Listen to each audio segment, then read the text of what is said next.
Today we're activating the CERT team. We're going in to remove 5 inmates from our facility. Sir, members. We've received information of heroin's being sold inside the jail, and we also have 2 inmates that are extorting other inmates for commissary.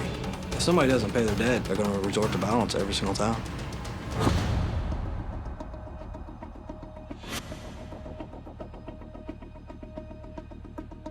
We've got 5 subjects inside of 3D and 3C section. You guys are familiar with Roby? He's charging inmates $3 a day to stay in C section. If they don't pay up, they need John to check out.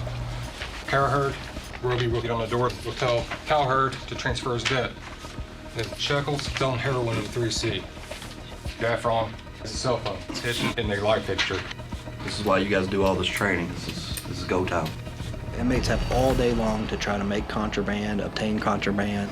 So shakedowns are important for the safety of the facility. Use the force necessary. Everybody stack up in your line. Second 100. Ready to go?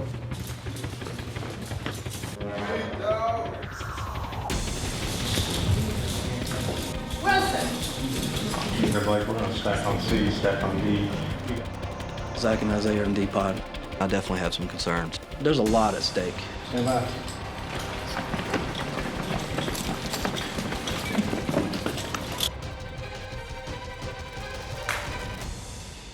Thumbs up, no.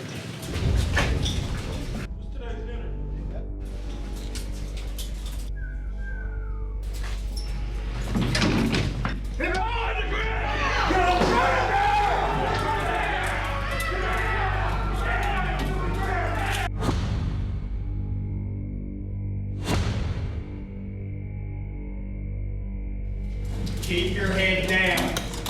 Bring your arm down.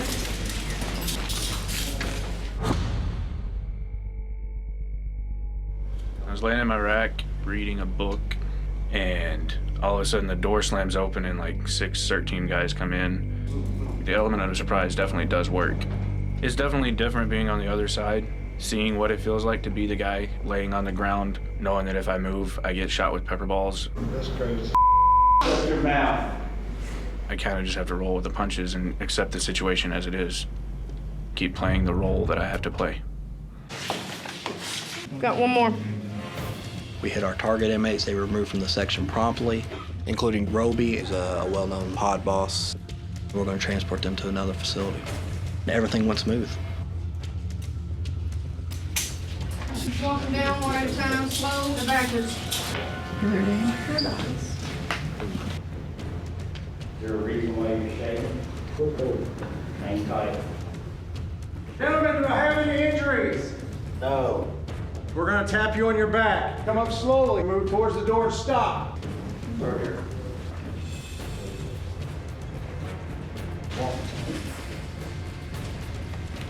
Quickly, let's go. Hands on top of your head.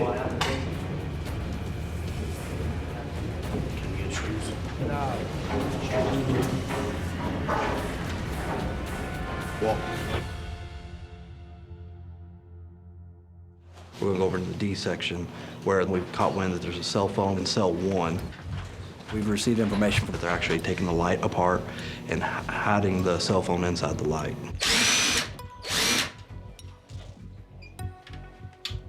Cell phones in our facility are dangerous to the officers. Inmates have the capability with a cell phone to contact other inmates inside the jail, to maybe orchestrate a crime or move drugs throughout the facility. Oh, here you go, Dirk.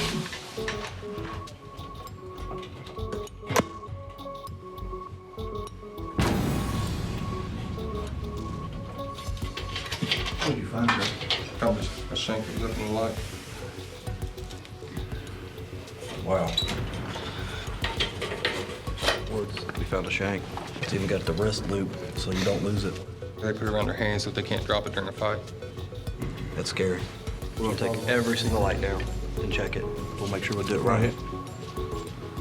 Keep your shoe on. So far, we found a little bit of a powder substance. Don't know what it is yet. And then, of course, the most serious thing was that shank I sent you a picture of. It's pretty disturbing. Never seen anything like that in my career here, ever. But I'm glad we got it. We'll start getting inmates back in the sections here shortly. Appreciate the update.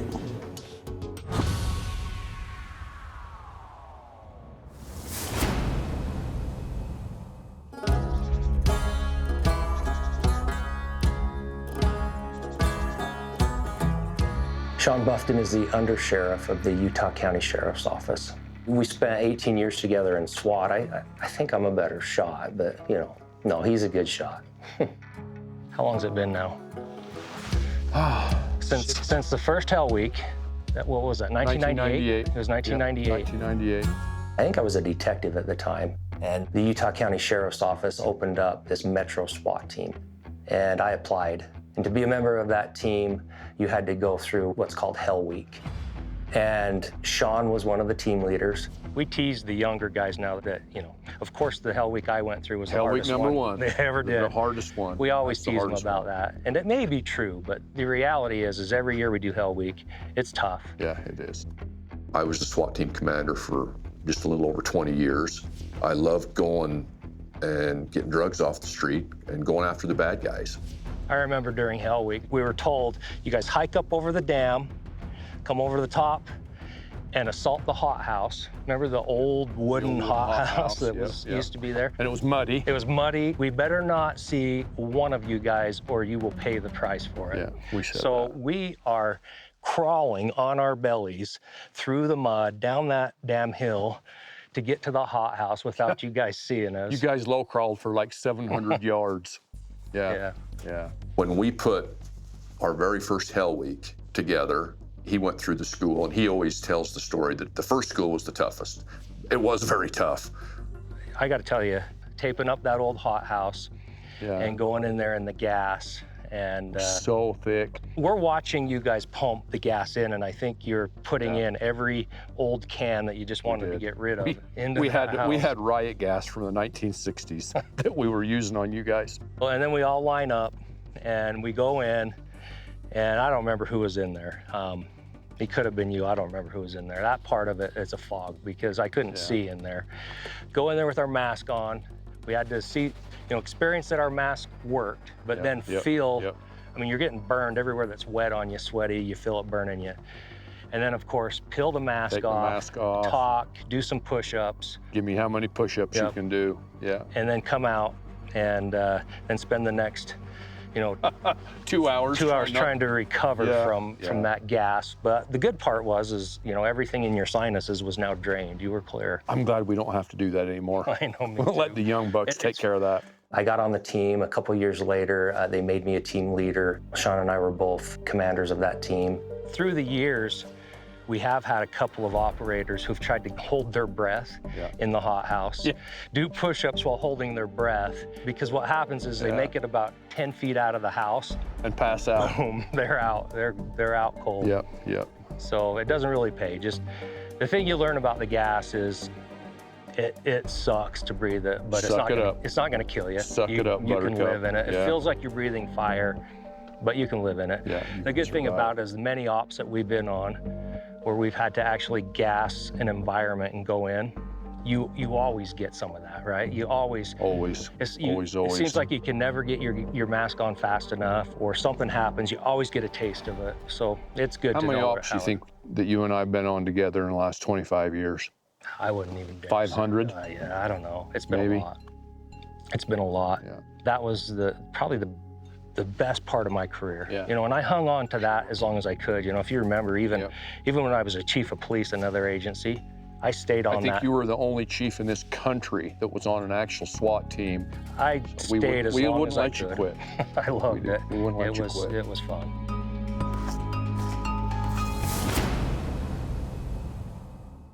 Now, you really integrated with some of the inmates. Did you expect that to happen? I wanted to really live this. I wanted to know what an entire class of people that I've never interacted with were like. What was your intention, your goal in going into the program? I planned on becoming a detective at some point. You have to be a police officer first. And I couldn't just send someone to jail for terrible laws, knowing, I could just be ruining this person's life over possession of, a blunt or something like that. Do you still want to be a police officer? No, I do not. And that's as a result of your time in jail? Absolutely. I don't feel right enforcing broken laws. I just feel like I could handle much, much larger issues like trying to reform the law rather than enforcing it. Gentlemen, what do you make of that? Some of the things he said, and no offense, Ryan, you know, like doing large jail bits for a blunt doesn't occur in Indiana. They might have told you that. And I understand he spent a lot of time with these people, so he only gets to hear the story that they tell. Now, you went against the advice that you were given in training about selling commissary items. Tell me about the tray store that you created. I mostly did even trades. Any one of y'all be interested in selling y'all biscuit and gravy for a honey bun or a dang? So I would give something for something immediately. I didn't really get involved in future markets or owing people. All I ever did was just go up in the world. Sheriff, you're not happy about No, I'm this. pretty disappointed because we gave him specific instructions not to do that. And I know he sits over and easy now because nothing happened to him to say there was no risk, but there was. I only dealt with people that I knew were smart business, good business, people that trusted me and that I trusted, people I was good with. That was really all it was. There was an inmate named Justin who had some debts to pay, and you helped him out with your business. You only got $7, bro. You can give me one tray a day. That's for the taxes. I don't want to see somebody just being preyed on like that. So I went and grabbed everything that I had and basically got him completely out of debt. Dion, what do you make of Ryan's business? There's a lot of people like Justin in jail. It's a lot of risk, and people just stick to, you know, eating 3 trays a day. Like, you're still gonna be hungry, of course, but it's better than owing somebody a noodle or something. Captain Maples, you had to actually intervene and remove Ryan from the pod and talk to him. You gotta keep in mind, you're still in here on a program. But I do still have an honor code. I have to keep some people close while I am here. Getting a little bit too inmate-y. We wanted to just make sure the end goal was the same. You know, we need perspective of this jail. You know, we don't need you to become an inmate. Sheriff, how did Ryan help you as a participant in the program? Unfortunately, he showed me a lot of what not to do. So today's lunch ready? No, everything else today's already been gotten. And then Friday's B's and G's trade. So he actually blended right into the inmate hierarchy and did stuff that they were doing that he wasn't supposed to do. I think it was misconstrued that I was just trying to, you know, be inmate-y. And that may have technically been the case, but it wasn't really the goal. I was weak in that environment. I was someone that they felt comfortable messing with. We're gonna have to get his ass tonight. Do you think that your actions led to you becoming a target? It's not that there was anything specific that I did, but it was more what I didn't do. Where you come from, my guy? It was how I carried myself. It was how I responded. Where was you at? What do you call it? You mean the pod? When I went in, I was not thinking like an inmate, and that's what exposed me to The pod? that harassment. Ryan, you just realized who he was from watching the video. Yeah, the lack of beard, well-groomed, and, you know, no glasses kind of threw me off, but I definitely remember that. Really, that was just recreation. This is game time. We were bored. Ryan, you used the word we. We. We. You were talking about you and the rest of the inmates. Yeah. Were you part of it? I wasn't part of it. I understood it. After I blended and got in with everybody, I could understand why they were doing it. Everybody was just bored. Sheriff, you don't seem to be buying that. I'm not amused by it, I'll tell you that. It's disturbing to me. I think that's how bullying starts. That's how it starts in the schools. That's how it starts in the pod. It's not fun. I didn't think it was cute. It's one thing to joke, but this is beyond that. Joking or not, there's gonna be criminal charges placed on the inmates that were involved in some of this stuff. Unfortunately, sometimes even people that we put in an undercover capacity assimilate and start acting like inmates. Just for the record, I had a job to do and I had to adapt to that. I tried to do it as well as I could. I said this before.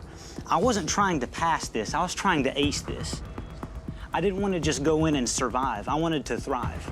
And I felt like I did that.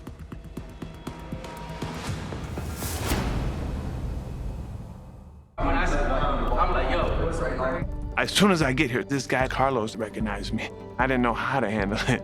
Tuesdays and Fridays is commissary. How you put money on the phone for me? I help you do it, though. I gotta do it too. I didn't know if he was gonna tell everybody about me being on social media, and it's coincidental that those cameras are there, and then probably everybody went on the pod would have been like, oh yeah, this is Lucky Chucky's. So it probably didn't look too good. Am I crazy? I'm 39 years old, and I'm from Houston, Texas. I'm a DJ, and I like to call myself a re-entry coach. I help people re-entering society after prison, probation, and parole. In the past, I've been arrested twice. 2002, credit card abuse, and then one 2014, aggravated robbery with a deadly weapon. Altogether, I spent maybe a couple of weeks in jail. I was, I guess, fortunate to say, to get probation instead of having to spend the majority of my time incarcerated. Even to get 6 years probation rather than being incarcerated, the beginning stages, trying to get my life back on track, nobody saw that. My main motivation has to do with my life work. Go chase that dream and go from felon to phenomenal. If I can achieve this, you can too. What he wants. How many he got? Ask him what it did to him.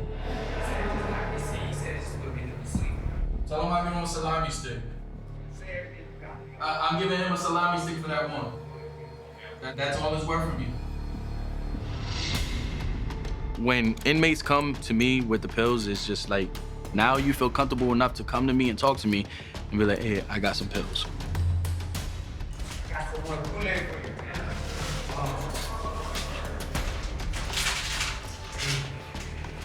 And I got some pills on me now. These are uppers. That's a sleeping pill. So a sleeping pill, I can get $10 for a pill. So I'm up $69. Stay well. Round 14.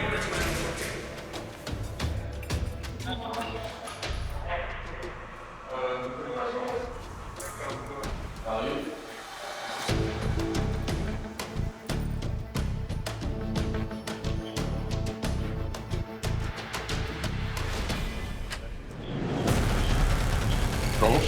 How you doing? Good. Have a stand right there for me. You doing all right? Yeah, I'm good. Good. I'm not. You are doing things, quite frankly, that could jeopardize this entire program. What exactly am I doing? Do you feel that I can jeopardize it? Are you talking to people when they come up and asking them or thinking that they may be a part of this program? Let me answer that for you. You are. There was only one person. It's not my fault that I knew somebody that you guys brought in. That's not my fault. I don't want you having a conversation that may jeopardize this program to anyone. Does that make sense to you? All right. One of the things we told you going in, there will be no acts that could be criminal. Can you tell me what's going on with some of your actions? I was gonna use commissary to get you the drugs and everything, which I have obtained. I was gonna give them to the interview, to give to you. I just wanna give it to you now.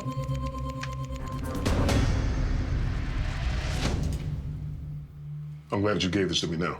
I gave the sheriff 7 pills. They aren't like a mood stabilizer, but they help you go to sleep. I gotta be very clear with you. You've created a problem. What you did was trade a commissary, taking pills from those inmates that actually need that medication. We're not trading commissary when it comes to drugs, because I am not gonna allow anything else that could compromise this program, this facility, and very importantly, those we are entrusted to care for. And it's just sometimes I think, the way I think in perspective, because there's a lot of inmates in there, I have to put myself in the mindset of an inmate. I'm not trying to deviate from the mission, I'm just trying to take in the information that they're giving me. You got one foot out the door now and one foot in the door. Don't compromise this program. You got it. This is the monkey wrench, though. I'm not gonna even lie to you. What, Tim? Being pulled all the way over here, going back, this is a big monkey wrench. The other day, I found out that my roommate, he had a sack of weed, I'm gonna smoke that big down until they burn my finger. but we didn't have a lighter at the time.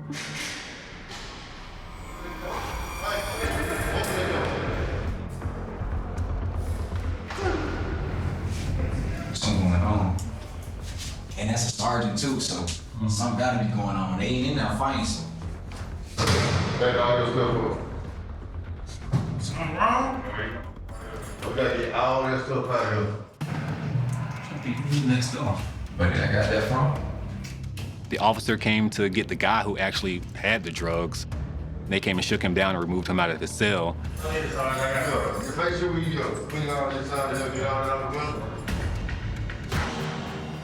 The officer gave our room like a little look like, y'all must be doing something crazy too. Before I until I have to.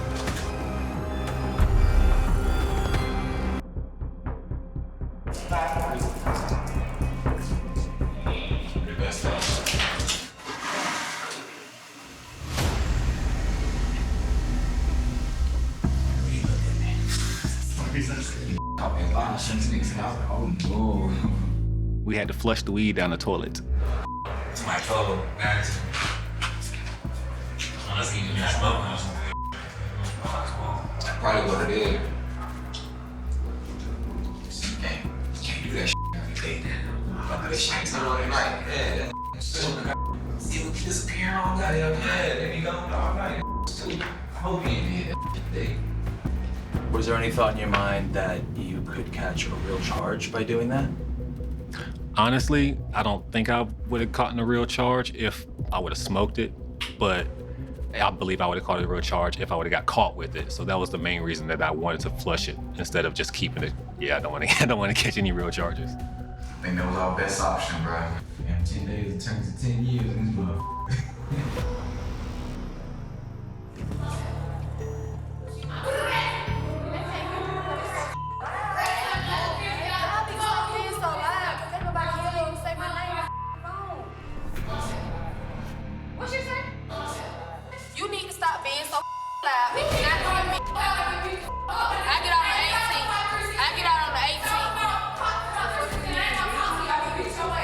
Erica gets mad, and so they begin arguing back and forth, and it just gets crazy in there. I promise you gonna get put on this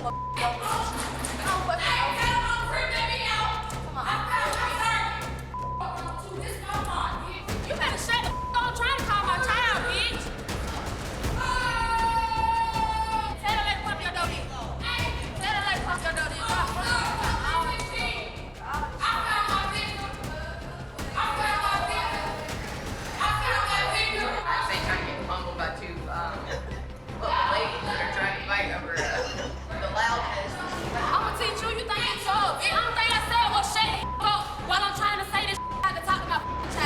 Then it turns into cussing people out. It's very extreme, very intense.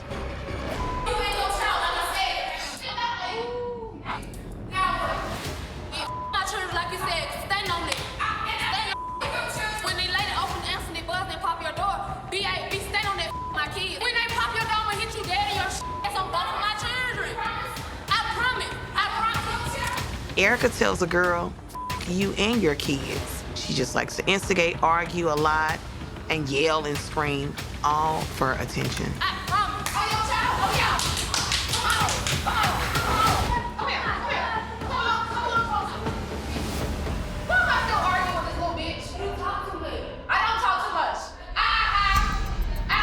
When Erica gets going on her rampages, What's wrong with this new bitch? she's just loud and rowdy, but willing to fight. You can't come in here and fresh meat talking. You don't know who you talking to.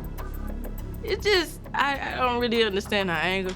But I know she's from Pittsburgh and a big crib. Whatever, who cares? Hey, I'm supposed to be on Medline for Tylenol, man. Yeah, just ignore me, bitch. I shouldn't have got out of this place. Hey, man, I'm supposed to get Tylenol. I went to Medline, man. Bitch ass. Walk right past me and plump. He walked past 3 times. He's still ignoring me. I feel like I've been dehumanized. And if I feel like that, I can imagine how these guys feel. I was supposed to get Tylenol this morning. This motherfucker walks right past my side. I literally. What's the over here? That little short brother, man. CO! He don't give a Hey, my mom ain't supposed to get Tylenol. Finally, he acknowledged Nick. It looked like I was bothering him when I brought it up to him. Yeah, I went to emergency Medline and they put me on a call list for it today. Why do I know your address? Why do I know you? Then he looks at me, he's like, where you from? He looked like he knew me from somewhere. Where? Clayco. And I'm thinking to myself, this is not good. I've been about 13 years in the Illinois Department of Corrections. That's why I know you. From where? Where the hell's Clayco? No, ain't no joints named Clayco in Illinois. Chicago. Oh, okay, Cook County Jail. That's where you know me then. What time you go? I went to emergency medical. What time did you go? Like 5? No, it won't be ready till later on in the afternoon. I thank you for letting me know that. After banging on the door and swearing and cursing and pushing on a button, I appreciate you. Make it a great day.